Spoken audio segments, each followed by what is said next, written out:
Le ministère rwandais des Affaires étrangères a publié le lundi 17 mars la déclaration de la rupture des relations diplomatiques entre le Rwanda et la Belgique en citant les raisons de cette mesure. Ce document stipule le rôle historique destructeur de la Belgique et les impacts de la colonisation sur le Rwanda.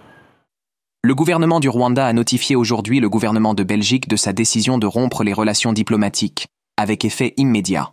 Cette décision a été prise après une réflexion approfondie de plusieurs facteurs, tous liés aux tentatives pitoyables de la Belgique de maintenir ses illusions néocoloniales. Tous les diplomates belges présents au Rwanda sont tenus de quitter le pays dans un délai de 48 heures. Conformément à la Convention de Vienne, le Rwanda assurera la protection des locaux, des biens et des archives de la mission diplomatique belge à Kigali. La réponse belge ne s'est pas fait attendre. La diplomatie belge a exprimé ses regrets et a, à son tour, pris des mesures similaires en déclarant les diplomates rwandais persona non grata et la fin des relations diplomatiques entre les deux pays.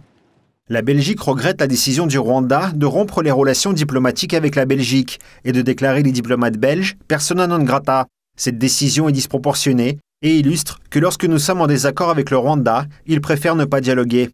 La Belgique prendra des mesures similaires, convocation du chargé d'affaires rwandais ad interim, déclaration des diplomates rwandais persona non grata et dénonciation de nos accords de coopération gouvernementale. La veille, lors d'un événement public, le président rwandais a accusé Bruxelles de faire pression pour imposer des sanctions individuelles contre des personnalités liées à l'offensive du M23 sur fond de conflit en RDC. Il a rappelé que l'ancienne puissance coloniale avait toujours cherché à affaiblir le Rwanda.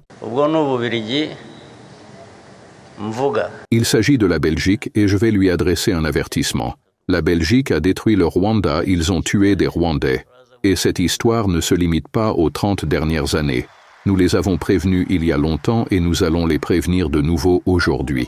Ils disent « Nous vous interdisons de faire ceci ou cela » et nous leur demandons « Mais qui êtes-vous ?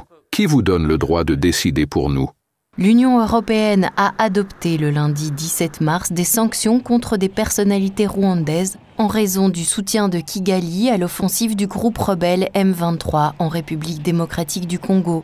Il prévoit l'interdiction de se rendre dans l'UE ainsi qu'un gel des avoirs dans l'Union pour 9 personnes dont 3 hauts gradés rwandais.